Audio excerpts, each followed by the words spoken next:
राम राम सारे ने आ गया आपका आदि घोस्ट आदि दोस्त एक और नई वीडियो लेके। आज मैं इसमें आपको बताऊंगा कि क्या क्या मेरा वीजा स्टेटस था, कैसे कैसे मेरा मेडिकल का प्रोसेस हुआ और कैसे कैसे मेरी ओएसएससी कवर मैंने कैसे बाय किया था। और इस वीडियो में लास्ट में मैं आपको बताऊंगा कि क्या क्या मेरे वीजा डॉक्यूमेंट्स थे, जो कि आज बहुत ज़्यादा ट्रेंडिंग में चल रहा है कि क्या क्या वीजा डॉक्यूमेंट्स लगते हैं, क्या क्या मतलब आपका एजेंट मांगता है। तो इस वीडियो में आपको ये सब बताऊंगा। और हाँ प्लीज़ गाइज इस पर ध्यान मत देना यार। सो गाइज पहले मैं आपको बताऊंगा कि क्या क्या मैंने ओएसएससी अपनी कैसे खरीदी। OSSC means overseas health cover, जो कि बहुत ज़्यादा ज़रूरी होता है जब आप कहीं इंटरनेशनल ट्रैवल करते हैं या फिर आप कहीं पे जाके पढ़ते हैं इंटरनेशनली, क्योंकि आपका इसमें इंश्योरेंस पूरा कवर होता है। हेल्थ कवर आपका क्या क्या है, जैसे आपका कहीं चोट ना लग जाए, किसी ने बॉडी वॉडी बना रखी हो तो पेल वेल ना दे आपको। सो ये सब देन उसके बाद सबसे पहले मैं गया था अपने बैंक में कि क्या क्या मेरा एचडीएफसी का जो मेरा प्रोसेस था मैंने वो सब कंप्लीट करा। उसके बाद मैंने अपनी ओएसएससी खरीदी मेरे एजेंट से, जो कि मेरी आईडीपी एजेंसी थी। देन उसके बाद उनका थोड़ा सस्ता पड़ा था, जो मेरा कैंपस था, मेरी आरएमआई की यूनिवर्सिटी थी, उससे मेरा ओएसएससी बहुत कम पड़ा था, तो मैंने उनसे ही बाय करा था। और मेक श्योर आपके पास ये खरीदने के लिए आपका बैंक का क्रेडिट कार्ड होना जरूरी है। अगर आपके पास क्रेडिट कार्ड नहीं होगा तो फिर ये नहीं हो पाएगा, क्योंकि इंटरनेशनल में सबसे ज्यादा ये वाला कार्ड चलता है, ना आपका डेबिट कार्ड चलेगा ना आपका खुद चलेगा। सो गाइज मेक श्योर कि आपका फादर का होना चाहिए या फिर आपका खुद का होना चाहिए, या फिर आपका नहीं है तो आप किसी अपने फ्रेंड से या फ्रेंड के फादर से, मतलब जो भी आपके रिश्तेदारों से, यार देते नहीं है ओ, मतलब हाँ उनसे आप ले सकते हो। सो गाइज मैंने अपना ओएसएससी सबसे पहले मैंने यही बाय करा था। सो गाइज अब हम आते हैं मेरे मेडिकल पे कि कहाँ मेरा मेडिकल हुआ था, कैसे कैसे मैंने बुक अपना मेडिकल करा था और कितनी उसकी अमाउंट थी, उसकी कितनी प्राइस थी। So guys let's start my medical. So guys सबसे पहले मेरे एजेंट ने मेरे को लिंक भेजा कि कहाँ का मेरा मेडिकल हो सकता है। मोस्ट ऑफ द स्टूडेंट्स अपना मेडिकल कराते हैं मैक्स हॉस्पिटल में। सबकी ज़्यादा वही रेंज रहती है कि वहाँ अच्छा होता है, ये होता है। गाइस ऐसा कुछ नहीं है, हर जगह सेम होता है। मैंने कराया, मेरा हॉस्पिटल बहुत ही ज़्यादा मतलब बहुत बड़ा था और बहुत ही अच्छा था। और उन्होंने मेरी medical report even next day ही अपलोड कर दी थी मेरे वीज़ा प्रोसेस में। सो गाइस सबसे पहले मेरा जो हॉस्पिटल था उसका मैं एड्रेस आपको बता देता हूँ। वो साउथ दिल्ली में था, पूरा एड्रेस मुझे ध्यान नहीं है, वो मेरा साउथ दिल्ली में था जाके। और मेरा हॉस्पिटल का नाम था प्राइमस हॉस्पिटल। यस, ये मेरा हॉस्पिटल का नाम था, सॉरी नेम था। देन जो बच्चे आते हैं कि मैक्स हॉस्पिटल जाना चाहिए या फिर मतलब अलग अलग हॉस्पिटल जाना चाहिए, सो गाइस आप प्राइमस हॉस्पिटल जा सकते हो, जो कि साउथ दिल्ली में है। और सबसे अच्छी बात, वहाँ पे अलग अलग इंटरनेशनल कंट्री की एम्बेसी भी है। मैं देख के आया था ऑस्ट्रेलिया वाली, हाँ जी।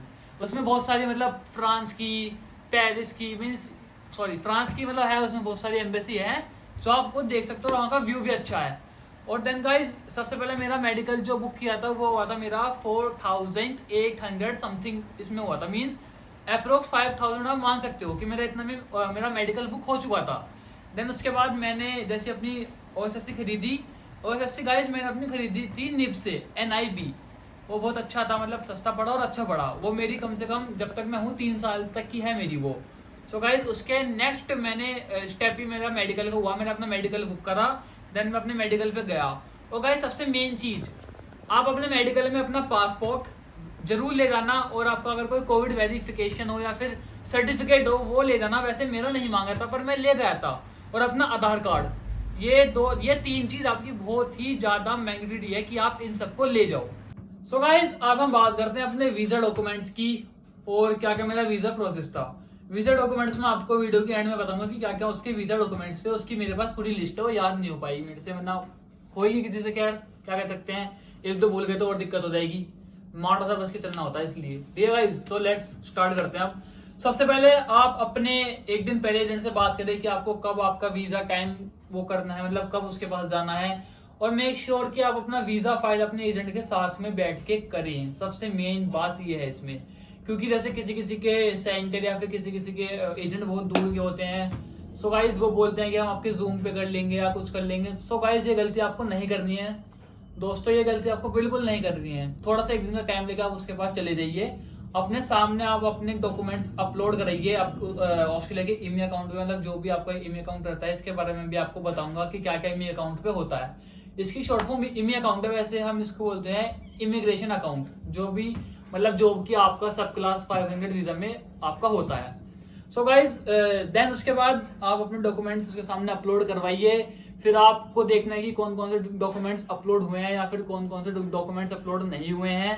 देन उसके बाद आपका एक ईमेल अकाउंट बनेगा, वो आपके एजेंट के पास रहेगा या फिर आपके पास रहेगा। अगर आपका एजेंट ट्रस्टवर्दी है, आपको क्या लगता है भाई हम इस पे भरोसा कर सकते हैं, तो आप अकाउंट्स के पास ध्यान दीजिए, क्योंकि अगर आप लोगे तो आपके 24 घंटे में टेंशन नहीं रहेगी, आप पूरे दिन उस पे क्लिक करते रहोगे टू टू टू कर करके। तो गाइस नहीं करना है, एजेंट के ऊपर छोड़ दीजिए, वो आपको अपने आप बता देगा।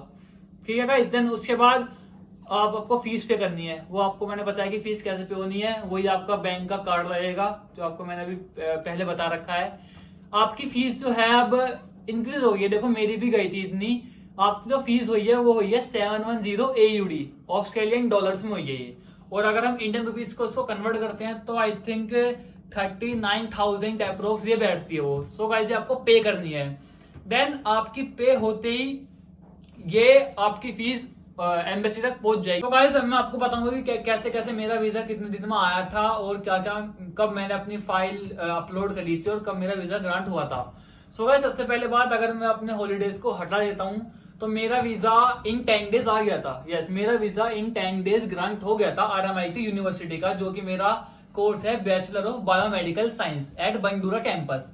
सो गाइस मेरा 10 डेज में वीजा आ गया था और मेरा अपनी फाइल लास्ट मंथ में 22 में अपनी फाइल मैंने अपलोड करी थी और हम कह सकते हैं कि लॉन्च करी थी। देन मेरा 10 जनवरी को मेरा आई थिंक अराउंड 11:30 और 12 o'clock के बीच में मेरा वीजा आ गया था गाइज, जबकि मेरे एजेंट का फोन आया था और मेरे पापा का भी फोन आया था कि भाई आपका वीजा ग्रांट हो चुका है। तो गाइज मैं बड़ा खुश हुआ था कि अप्रोक्स मेरा 10 डेज में वीजा आ गया है। सो गाइज बहुत ही अच्छी बात है। देन उसके बाद गाइज जैसे मेरा वीजा आया था, आपको एक चीज और करनी है जो मैंने भी करी थी कि अपने एजेंट के टच में रहना है, उससे हर दूसरे दिन पूछना है कि भाई क्या मेरा प्रोसेस है या फिर कोई भी रिक्वायरमेंट तो नहीं आई है मेरे वीजा में, क्योंकि एम्बेसी वाले रिक्वायरमेंट्स मांग लेते हैं। तो गाइज एक चीज और, अगर आपकी प्रोफाइल एक नंबर जेन्युइन है ना मेरी तरह, सो गाइज आपका वीजा इन 10 डेज आ जाएगा और आपके फंड्स भी अच्छे होने चाहिए, आपकी ITR बेस्ट होनी चाहिए और आपकी CA रिपोर्ट भी अब जरूरी हो चुकी है। सो गाइज CA रिपोर्ट आपकी मिनिमम 1 करोड़ होनी चाहिए, देखो जब भी आपका वीजा इन 10 डेज आ जाएगा, डोंट वरी। सो गाइज अब हम बात करते हैं अपने वीजा डॉक्यूमेंट्स की, क्या क्या हमारे वीजा डॉक्यूमेंट्स लगते हैं और क्या क्या मेरे लगे थे। सबसे पहला है गाइज वीजा फॉर्म 956A। इसमें क्या होता है, अगर किसी और के बेसिस पे जा रहे हैं, फिर आपको एजेंट भेज रहा है या फिर आपके फंड्स खुद के नहीं है, तो ये फॉर्म आपको उसमें यूज आता है। सेकंड गाइज जो आपका है वो है आपके पासपोर्ट ऑल पेजेस। नौकरी करवाना चाहो तो नौकरी आप करवा सकते हो, भी आपके कोर्ट में जाके होगी, जो भी आपका डिस्ट्रिक्ट कोर्ट है वहां पे जाके आपकी नौकरी होगी पूरे पासपोर्ट पेज की, पहले से लेके जो भी आपका लास्ट पेज होता है उसकी। देन उसके बाद मेडिकल, जो मैं आपको बताया अभी वीडियो में पहले कि आपका मेडिकल जरूरी होता है, उसकी कॉपी लगती है और आपको हॉस्पिटल से मिल जाएगी। देन उसके बाद होता है आपकी COE, कंफर्मेशन ऑफ इनरोलमेंट, जो कि आपको फीस पे करने के बाद यूनिवर्सिटी आपको प्रोवाइड करती है कि हाँ इस बच्चे ने फीस पे कर दी है फर्स्ट सेमेस्टर की, तो वो आपको COE देती है। अगर आपको COE के बारे में और जानना है तो गाइस प्लीज नीचे आप कमेंट में घेर सकते हैं कि इसके आगे मैं आपको वीडियो बना के दे सकता हूँ और अच्छे से। देन उसके बाद आता है आपका IELTS, TOEFL और PT के आपकी जो रिक्वायरमेंट्स है या फिर जो आपने टेस्ट दिया है वो सब। देन उसके बाद आपके मार्कशीट, पासिंग सर्टिफिकेट, TC वगैरह अगर है तो कोई बात नहीं है, पर मेन जो है वो लगती है आपकी मार्कशीट। देन उसके बाद जो आपका आता है वो आता है आपका, अगर आप कहीं जॉब कर रहे हो या फिर आपने कहीं कंपनी में जॉब कर रखी है या फिर कर रहे हो, तो आपको उसका वर्क एक्सपीरियंस सर्टिफिकेट उसमें प्रोवाइड होना चाहिए। देन उसके बाद SOP गाइस, सबसे main SOP statement of purpose. इसके ऊपर मैं आपको लिए अलग से वीडियो बनाऊंगा कि SOP कितने वर्ड की होनी चाहिए, कैसे SOP बनती है और आपको खुद बनानी चाहिए या फिर एजेंट से बनवानी चाहिए। इसके ऊपर मैं आपको एक वीडियो जल्दी बना के दूंगा। देन उसके बाद एफिडेविट गाइस, ये हमेशा मतलब आप बोलते हैं ना कि जरूरी है, मोस्ट इंपॉर्टेंट वो आपका एफिडेविट है, वो आपको कोर्ट से बनवाना पड़ेगा। जो भी आपका डिस्ट्रिक्ट कोर्ट है आप वहां पे जाओ, वो आपका एफिडेविट बना के देगा। 25 रुपए वाली स्टैंप लगवा लो या फिर 100 वाली लगवा लो, दोनों में से एक लगवा लो, दोनों ठीक रहेगा। देन उसके बाद आपका आता है ID proof, like PAN card, Aadhaar card. आपका वैसे पासपोर्ट तो लग रहा है, पर इनके अलावा अगर आपका एजेंट मांगता है तो आप ये दे सकते हैं, या फिर आपका ड्राइविंग लाइसेंस। देन उसके बाद आपका इनकम टैक्स रिटर्न ITR, ये भी जरूरी है, पिछले 2 या 3 साल की होनी चाहिए। और देन उसके बाद अपडेटेड सेविंग बैंक स्टेटमेंट, अपने बैंक में जाओ, जोन से स्टेटमेंट है वो निकलवा के लाओ, प्लस बैंक की उस पर स्टैंप होनी चाहिए। देन उसके बाद आपकी FD है तो FD भी लगा सकते हो। देन उसके बाद आपका अगर आपने लोन लिया है, सो गाइज मेक श्योर आपका लोन सैंक्शन लेटर आपका होना चाहिए with notary. Okay guys, then उसके बाद जो भी आप अमाउंट आपका डिसबर्समेंट करवाना चाहते हो कि आप कितना अकाउंट में गिरवाना चाहते हो, सो गाइज वो आपका होना चाहिए, दोनों साथ होने चाहिए। सो गाइज ये थे आपके अपने मेजर डॉक्यूमेंट्स की क्या क्या हमको लगाने चाहिए क्या नहीं लगाने चाहिए। और गाइज सबसे मेन बात, आपको इन सब पेजों की कॉपी लगानी है विद नोटरी। कोर्ट में आपको स्टैम्प लगती है, नोटरी करवाते हैं, वो आपको इसमें जरूरी है करवानी। पासपोर्ट में नहीं करवाओगे तो नहीं चलेगा, कोई बात नहीं, मैंने भी नहीं करवाई थी गाइज। सो गाइज इस वीडियो में आपको मैं इतना ही बताऊंगा। देन बने रहिए हमारे साथ टिक टैक विद आदि, आपका आदि आपके लिए नई नई वीडियो लाता रहेगा।